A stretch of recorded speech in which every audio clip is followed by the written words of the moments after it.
नमस्कार मंडळी, आपण बघत आहात सुमन्स मॅजिक। आज मी तुम्हाला श्रावण स्पेशल फराळी मिसळ कशी बनवायची ते दाखवणार आहे। तर शाही फराळी मिसळ आहे। तर अशा प्रकारे तुम्हाला फराळी मिसळ बनवायची असेल तर व्हिडिओ स्किप न करता शेवटपर्यंत बघा। चॅनलवर जर नवीन असाल तर चॅनलला सबस्क्राइब करा, लाईक आणि कमेंट मात्र नक्की करा। बरेच लोक व्हिडिओ तर बघतात पण लाईक आणि कमेंट अजिबात करत नाही आणि सबस्क्राइब सुद्धा करत नाही। तर आपल्याला सर्वात आधी काय साहित्य लागणार आहे बघूया। तर इथे मी 1 वाटी साबुदाणा घेतला आहे। तर तो रात्रभर भिजत टाकला होता थोडंसं पाणी टाकून। अर्धी वाटी शेंगदाणे घेतले आहे कच्चे, भिजत ठेवले होते ते सुद्धा रात्रभर। आणि इथे भाजलेले शेंगदाणे घेतले अर्धी वाटी। हिरव्या मिरच्या लागणार आहे 5-6। ओलं खोबरं घेतलं आहे अर्धी वाटी। आणि इथे आपल्याला दही लागणार आहे। तर आता हे सर्व साहित्य आपल्याला आता आणि त्यानंतर आपल्याला बटाट्याचा किस लागणार आहे। तर हा मी तळून ठेवला होता आधी मी खिचडी केली होती ना, त्या खिचडीच्या तुपामध्ये हे तळून ठेवलेले आहे। तर हे बटाट्याचा किस कसा बनवायचा तर त्याचा व्हिडिओ मी चॅनलवर ऑलरेडी अपलोड केलेला आहे, तिथे जाऊन हा व्हिडिओ तुम्ही बघू शकता। लांब सुटसुटीत आणि मोकळा सुटसुटीत असा हा बटाट्याचा किस आहे। तर 2 उकडलेले बटाटे सुद्धा आपल्याला लागणार आहे। त्याऐवजी तुम्ही उकडलेले बटाटे नसेल आणि तुम्हाला काही असेल तर तुम्ही कच्चे सुद्धा कापून टाकू शकता। थोडेसे तुपात परतवून घ्यायचे आणि त्यानंतर बाकीचे आपल्याला मग नंतर मसाले टाकायचे। इथे आता मिरची बनवून घेऊ। तर हिरवी मिरची टाकून घेतली आहे, शेंगदाणे आणि ओलं खोबरं हे आपल्याला एकदम बारीक असं याचं वाटण करून घ्यायचे आहे आणि दही टाकून घ्यायचं आहे। तर हे आधी आपण दही टाकून आधी वाटून घेऊ आणि त्यानंतर थोडंसं पाणी टाकून पुन्हा आपल्याला वाटून घ्यायचे। एकदम बारीक जी आपल्याला चटणी सारखी पेस्ट करून घ्यायची आहे। आता इथे एका कढईमध्ये आपल्याला तूप टाकायचं आहे। तर 1 पळी म्हणजे आपली भाजीची पळी आहे ना, तर ती 1 पळी मी तूप टाकलेलं आहे। तूप तुम्ही तुमच्या आवडीप्रमाणे टाका। तुपाच्या ऐवजी तुम्ही तेलाचा सुद्धा उपयोग करू शकता। तुम्हाला जर आवडत नसेल ना तूप तर तुम्ही तेलही वापरू शकता। आता जे आपण भिजवलेले शेंगदाणे होते ना तर ते ह्या तुपामध्ये आपल्याला टाकून घ्यायचे आहे। तर त्यामध्ये आपल्याला छान असे खमंग होईपर्यंत तळून घ्यायचे आहे तुपामध्ये। कमीत कमी 1 मिनिटभर तरी तुम्हाला हे तळायला लागेल, म्हणजे छान असे क्रंची होतात। तर अशी तुम्हाला खिचडी जर खायची नसेल ना तर फराळी मिसळ तुम्ही करा आणि तुमचं त्याने पोट सुद्धा भरेल। चमचाभर जिरे टाकायचे। आता जे साहित्य मी यामध्ये टाकणार आहे ना ते तुम्हाला उपवासाला चालत नसेल ना तर ते स्किप केलं तरी चालेल। तर इथे मी जे उपवासाला आम्ही खातो ना ते टाकलेलं आहे आमच्याप्रमाणे। इथे 2 हिरव्या मिरच्या टाकलेल्या आहे, कढीपत्ता टाकलेला आहे आणि इथे मी थोडीशी कोथिंबीर सुद्धा टाकलेली आहे। तर बरेच लोक कोथिंबीर आणि कढीपत्ता खात नाही पण आमच्याकडे खाता म्हणून मी टाकलेला आहे।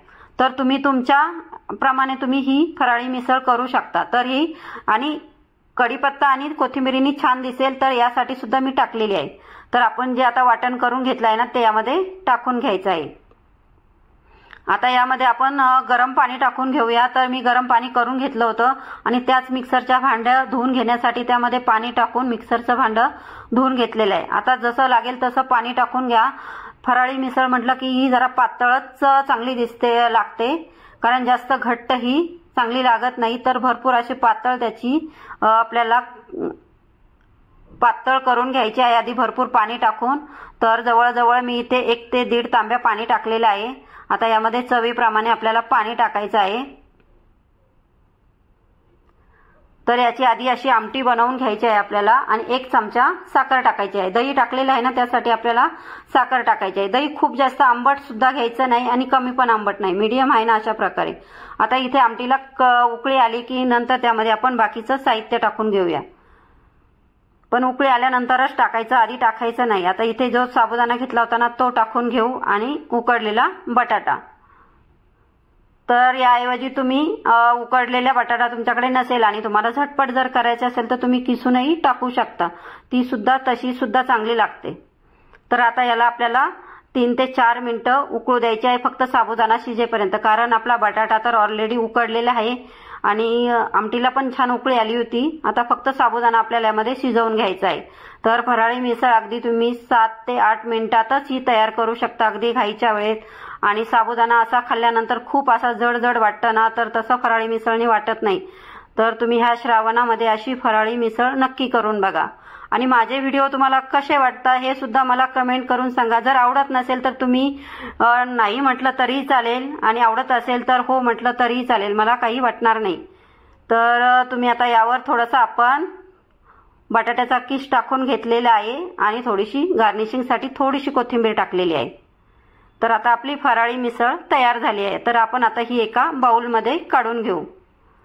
तर बघा, फराळी मिसळ दिसायलाही खूप अशी सुंदर दिसत आहे आणि खायलाही खूप छान लागते। अगदी पोटभरीची तुम्ही ही भरपूर अशी मिसळ खाऊ शकता। जर खिचडी जास्त खाली तर दिवसभर आपल्याला भूक लागत नाही आणि त्याने वजन सुद्धा वाढतं, पण याने तुमचं वजन सुद्धा वाढणार नाही। आता वरतून थोडीशी पुन्हा बटाट्याचा किस, तुम्ही यामध्ये साबुदाणा तळलेला, तुमच्याकडे साबुदाणा असेल ना तर तो सुद्धा तुम्ही यामध्ये टाकू शकता। आणि वरतून आता इथे थोडेसे मी बदामचे काप आणि पिस्त्याचे काप टाकणार आहे। तर मी हे थोडेसे आत बनवताना टाकायची विसरली होती, म्हणून मी आता इथे गार्निशिंग करणार आहे। तर तुम्ही करताना सुद्धा टाकू शकता यामध्ये बदामाचे तुकडे आणि पिस्त्याचे तुकडे। तर त्याला तुम्ही शाही मिसळ म्हणू शकता, किंवा तुम्हाला नसेल टाकायचे तर नाही टाकली तरी चालेल। तर अशा प्रकारे आपली फराळी मिसळ तयार झाली आहे। तर अशी फराळी मिसळ तुम्ही नक्की करून बघा। चॅनलला सबस्क्राईब केलं नसेल तर चॅनलला सबस्क्राईब करा, लाईक करा, शेअर करा, सबस्क्राईब करा आणि घंटी वाजवायला विसरू नका, म्हणजे सर्वात आधी नोटिफिकेशन तुमच्यापर्यंत पोहोचेल। तर व्हिडिओ बघितल्याबद्दल थँक्यू, धन्यवाद।